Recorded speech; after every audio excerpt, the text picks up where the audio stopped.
మరి జరిగింది. మరి రాష్ట్రపతి ద్రౌపది ముర్ము జాతీయ జెండాను అయితే మరి ఆవిష్కరించడం అయితే జరిగిందని కూడా ప్రచురించడం అయితే జరిగింది. ఇక హార్వర్డ్ కెనడీ స్కూల్లో స్టూడెంట్గా సీఎం రేవంత్ రెడ్డి, రాష్ట్ర ముఖ్యమంత్రి రేవంత్ రెడ్డి అమెరికా పర్యటనలో భాగంగా ప్రతిష్టాత్మకమైన హార్వర్డ్ కెనడీ స్కూల్లో తన ఎగ్జిక్యూటివ్ ప్రోగ్రామ్ను ఉత్సాహంగా ప్రారంభించారు. రాష్ట్ర పాలనలో ఆధునిక దృక్పథాన్ని అలవర్చుకునే దిశగా ఆయన ఈ శిక్షణలో పాల్గొన్నారు. Leadership in the 21st century కోర్సులో సీఎం పాల్గొన్నారు. ఉదయం 7 గంటల నుంచే తరగతులు ప్రారంభమయ్యాయి.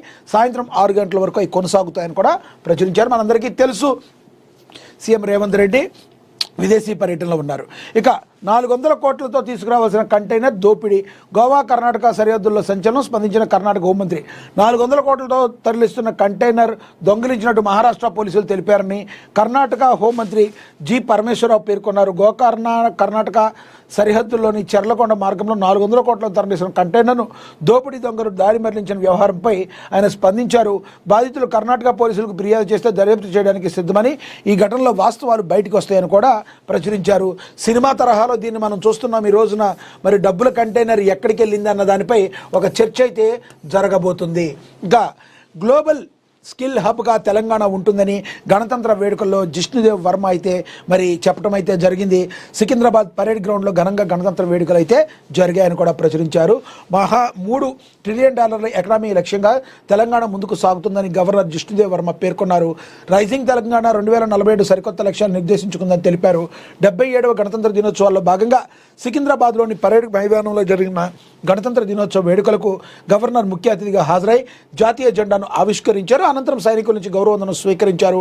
అమర జవాన్లకు గవర్నర్ సైనికాధికారులు నివాళులు అర్పించారు. ఈ వేడుకలో ఉప ముఖ్యమంత్రి బట్టి విక్రమార్క, మంత్రులు, ప్రభుత్వ కార్యదర్శి రామకృష్ణారావు తదితరులు ఎంతోమంది పాల్గొనడం అయితే జరిగిందని కూడా ప్రచురించారు. ఇక అదేవిధంగా తెలంగాణ నియోజకవర్గాలు లోక్సభలో కలిపి అసెంబ్లీ ఎన్నికలు అని చెప్పి లక్ష్మణ్ కూడా ఇందాక చెప్పడం జరిగింది. ఇక విదేశీయుల్లో సీఎం రేవంత్ రెడ్డి, బట్టి, ఉత్తమ్ సహా 4 కీలక మంత్రుల భేటీ. సింగరేణి అంశంపైన సీరియస్ చర్చ. ఢిల్లీలో పీసీసీ చీఫ్ మహేష్ కుమార్ గౌడ్ భేటీ తప్పేమీ కాదు అని చెప్పి ప్రచురించడం అయితే జరిగింది.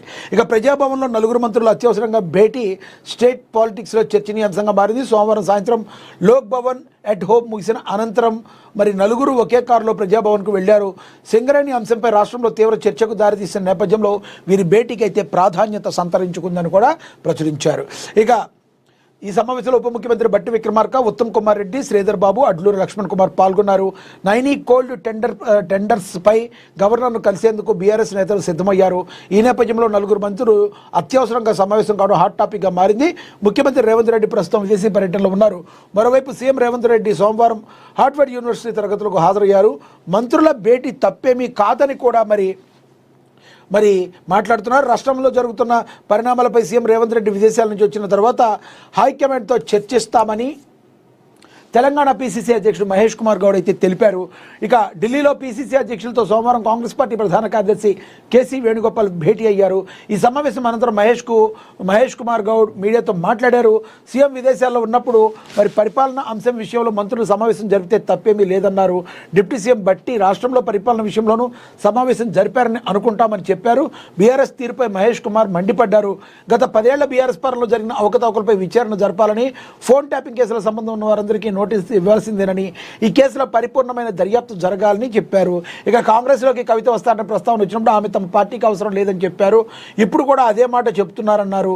హరీష్ రావు, కేటీఆర్ వారి హయాంలో కొద్దిమందికి లబ్ధి చేకూర్చే విధంగా కాంట్రాక్టులు ఇచ్చారని ఆరోపించారు. ఈ విషయాన్ని కవిత స్వయంగా తెలిపిందని మహేష్ కుమార్ గౌడ్ స్పష్టం చేశారని కూడా ప్రచురించారు. ఇక మనకు తెలుసు మరి ఎవరైతే సంతోష్ రావు ఉన్నారో ఆయన కూడా ఈరోజు సిట్ విచారించనుంది. ఈ ఫోన్ ట్యాపింగ్ విషయంలో ఎవరైతే మరి ఫోన్ ట్యాపింగ్లో తప్పులు చేసిన వాళ్ళు ఉన్నారో వాళ్ళందరికీ శిక్ష పడాల్సిందే. దానిలో భాగంగా మరి విచారణకి ఎవరెవరికైతే నోటీసులు ఇచ్చారో వాళ్ళందరినీ కూడా హాజరు కావాల్సిందేనని అయితే చెప్పడం అయితే జరిగింది. ఇక సీఎం రేవంత్ రెడ్డి విదేశాల్లో ఉన్నారు. వచ్చిన తర్వాత దీనిపై ఒక స్పష్టతమైన మరి కొంత క్లారిటీ వచ్చే అవకాశం ఉంది. డిప్యూటీ సీఎం బట్టి రాష్ట్రంలో పరిపాలన విషయంలో సమావేశం జరిపారని అనుకుంటున్నానని చెప్పారు. బీఆర్ఎస్ తీరుపై మరి మహేష్ కుమార్ మండిపట్టాన్ని కూడా మనం అయితే గమనించవచ్చు. ఇక అదేవిధంగా ఫుట్బాల్ మైదానంలో నరమేధం. మెక్సికో ఫుట్బాల్ గ్రౌండ్లో గన్మెన్ల దాడి, కాల్పుల్లో 11 మంది మృతి, 12 మంది గాయాలు. మెక్సికోలో మరోసారి తుపాకులు గర్జించాయి. ఓ ఫుట్బాల్ మ్యాచ్ ముగిసిన వెంటనే సాయుధులైన దుండగులు జరిపిన కాల్లో 11 మంది ప్రాణాలు కోల్పోగా మరో 12 మంది గాయపడ్డారు. దేశం మధ్య ప్రాంతంలోని గ్వానాజువాటా రాష్ట్రంలో సలమాంకా నగరంలో ఈ ఆదివారం ఈ దారుణమైన ఘటన అయితే చోటు చేసుకుంది. దీన్ని అందరం కూడా ముక్తకంఠంతో ఖండించాలి. ప్రపంచవ్యాప్తంగా ఇలాంటివి నరమేధం జరగడం అనేది చాలా బాధాకరం, దౌర్భాగ్యం. నేడు గవర్నర్ కలవనున్నారు కేటీఆర్ బృందం. సింగరేణి టెండర్లో కుంభకోణం జరిగిందని బీఆర్ఎస్ ఆరోపణ చేస్తుంది. బీఆర్ఎస్ అయితే తెలంగాణ రాష్ట్ర గవర్నర్ని వర్మను బీఆర్ఎస్ వర్కింగ్ ప్రెసిడెంట్ కేటీఆర్ నేతృత్వం ప్రతినిధి బృందం మంగళవారం కలవనుంది. సింగరేణి వ్యవహారంపై వారు గవర్నర్కు సమగ్ర వివరాలు అందజేయనున్నారు. సింగరేణిలో భారీ కుంభకోణం జరిగిందని, ఇందులో ముఖ్యమంత్రి రేవంత్ రెడ్డి, ఉప ముఖ్యమంత్రి మల్లుబట్టి విక్రమార్క, ఇతర మంత్రుల పాత్ర ఉందని ఆరోపిస్తున్నారు. సాక్ష్యాధారాలతో కూడిన నివేదికను గవర్నర్కు సమర్పించనున్నారు. సింగరేణి క్యాలరీస్ కంపెనీ లిమిటెడ్ టెండర్ల ప్రక్రియలో భారీ కుంభకోణం జరిగిందని బీఆర్ఎస్ అయితే ఆరోపిస్తుంది. ముఖ్యమంత్రి రేవంత్ రెడ్డి బంధువు సుర్జన్ రెడ్డికి లబ్ధి చేకూర్చేలా సింగరేణి టెండర్ నిబంధనలు మార్చిందని కేటీఆర్ ఆరోపిస్తున్నారు. సుమారుగా 6,000 కోట్ల విలువైన టెండర్ల అవకతవకలు జరిగాయని బీఆర్ఎస్ ఆరోపిస్తుంది. సింగరేణి టెండర్ల ప్రక్రియపై సిట్టింగ్ జడ్జితో లేదా హైకోర్టు న్యాయమూర్తితో లేదా సిబిఐతో పూర్తిస్థాయి విచారణ జరపాలని బీఆర్ఎస్ అయితే డిమాండ్ చేస్తుంది. చూడాలి గవర్నర్ ఏ నిర్ణయం తీసుకోబోతారు, తర్వాత ఏం జరుగుతుంది అనేది. ఇక జోగనపల్లి సంతోష్కు సిట్ నోటీసులు, నేడు విచారణ మనం మాట్లాడుకున్నాం. ఫోన్ ట్యాపింగ్ కేసులో బీఆర్ఎస్ మాజీ ఎంపీ సంతోష్ కుమార్కు సిట్ నోటీసులు జారీ చేస్తుంది. మంగళవారం మధ్యాహ్నం 3 గంటలకు తమ ఎదుట హాజరు కావాలని నోటీసులో పేర్కొంది. ఇప్పటికే ఈ వ్యవహారంలో మాజీ మంత్రులు హరీష్ రావు, కేటీఆర్ను సిట్ విచారించిన విషయం తెలిసిందే. సిట్ నోటీసులపై సంతోష్ స్పందించారు. చట్టాన్ని గౌరవిస్తానని, మంగళవారం సిట్ ఎదుట హాజరై విచారణకు సహకరిస్తానని సంతోష్ అయితే తెలిపారు. సిట్ అయితే దూకుడు పెంచింది. ఎవరిని విచారణ చేసిన తర్వాత చివరికి ఏం చేయబోతుంది, ఎటువంటి నిర్ణయం తీసుకుపోతుంది అని చెప్పి ఒకంతా అందరిలో కూడా ఒక ఉత్కంఠ అయితే నెలకొంది. అదే సమయంలో ఎపిసోడ్కి ఈ రకంగా వెళ్తుంది. అసలు దోషులు పెట్టుకునేది ఎవరు, ఇందులో వాస్తవం ఉందా లేదా అని ఒక డైలీ సీరియల్ కార్తీక దీపంలాగా ఇది సాగుతుంది అన్నట్టుగా విమర్శలు వెల్లువెత్తుతున్న వేళ రాష్ట్ర ప్రభుత్వం ఎటువంటి నిర్ణయం తీసుకోబోతుంది అనేది $1 మిలియన్ ప్రశ్నగా మారుతుంది. సంబంధిత అధికారులు, సిట్ అధికారులు రానున్న రోజుల్లో ఎటువంటి బాంబు పేల్చబోతున్నారు అనేది కూడా మనందరం కూడా వేచి చూడాల్సిన పరిస్థితి. ఇక అదేవిధంగా మనం చూసుకుంటే జూబ్లీహిల్స్ అభివృద్ధికి కట్టుబడి ఉన్నామని చెప్పి మంత్రి శ్రీధర్ బాబు అయితే తెలియజేశారు.